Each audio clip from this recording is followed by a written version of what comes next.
How's it going, everyone? David from dodmedia. Today we're going to be having a look at this lens. This is a Sigma 56mm f1.4 DC-DN contemporary lens. We're going to be having a look at how it fares as a portrait lens.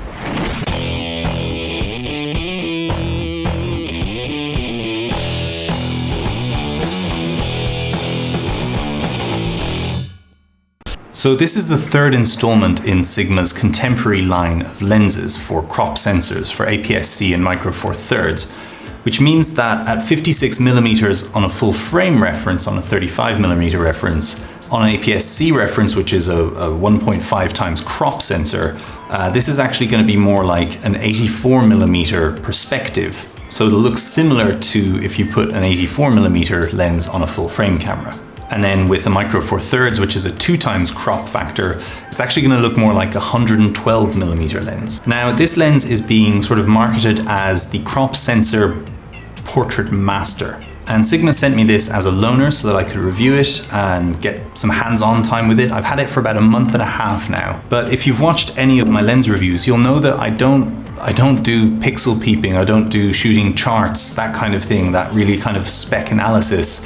To me, it's more interesting to see how this lens would perform in a real life situation, in a real life setting like an actual shoot, because ultimately that's going to help me decide better if it's a lens that I would want to use or recommend to someone based on the look and the feel of using the lens rather than what on paper it says it can do and can't do. So to see what this lens is capable of, especially for portraiture, because portraiture is what interests me at this focal length, I thought what better way to see how it fares as a portrait setup than to run it against my go-to portrait setup, which is the a7 III, which is filming on right now, and the Canon 85mm f1.8 USM lens using a Sigma MC11. And then I put this lens on my a6500, which is a tool that I bought mainly for video, and I often forget that it's also a stills camera. It's a crop sensor, sure, and I would rather use my full frame camera when I can with my full frame lenses, but I often forget that this is actually a photography tool, not a video tool.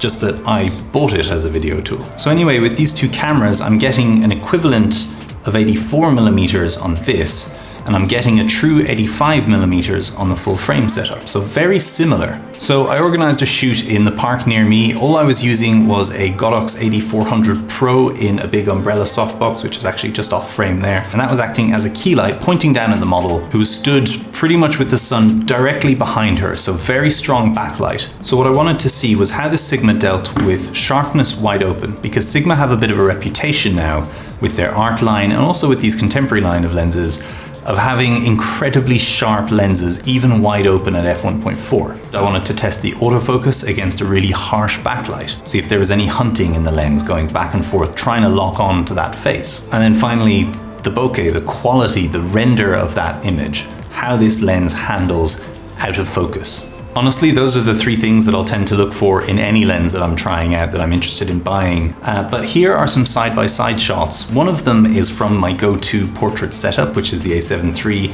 and the 85mm by Canon, as I mentioned. And the other setup is the a6500 with the Sigma 56mm. I'm not going to tell you which is which. You have a look and guess. See if you can figure it out.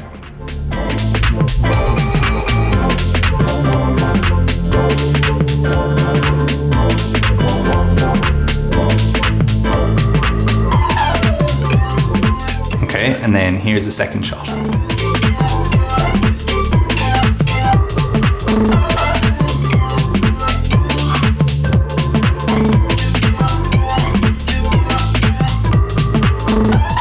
All right, let's see if you guessed it right.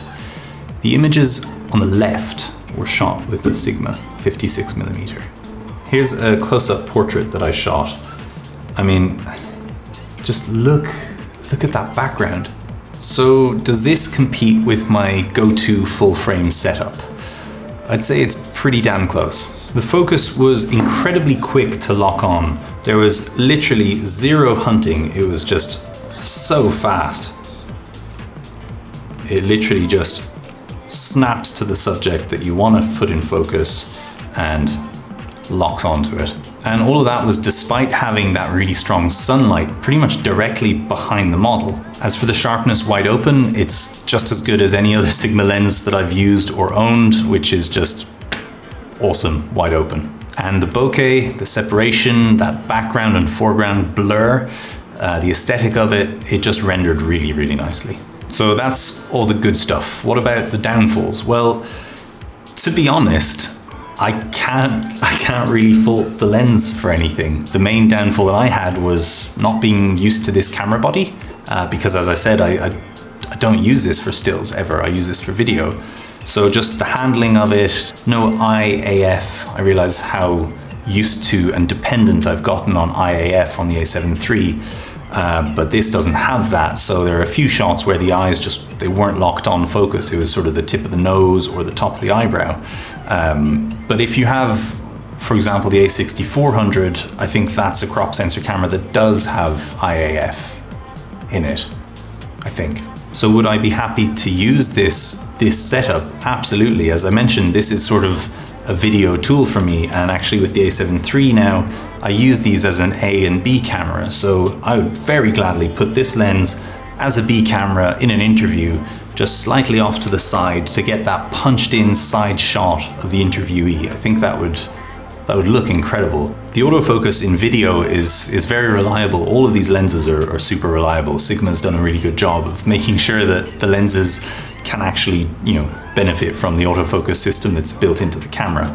So even if you've got a subject who's kind of moving around a little bit like this, it's not going to be a problem to track onto that. I think given the focal distance, faster moving objects running especially in Z space towards and from you, that might be a little bit more of a struggle in video, but then it's a struggle with pretty much any lens of this focal distance. So it's sort of a moot point. And when I say a struggle, I don't mean like it can't do it. I just mean it's not as fast as I wish it was. So really, I think for 400 quid for this teeny tiny form factor that fits nicely with the teeny tiny form factor of the a6500, and just the amount of quality that's built into this thing, I think that's a brilliant price. I would definitely recommend this lens. So, let me know in the comments if you have this lens, if you've used this lens, or if you would like to get this lens. If you do want to buy it, there's a link in the description, which is an affiliate link. Use that to buy the lens, and it will send a little bit of the profit my way without costing you anything extra. All right, give this a thumbs up and hit that subscribe button to get more tutorials and gear reviews from me at dodmedia. Cheers.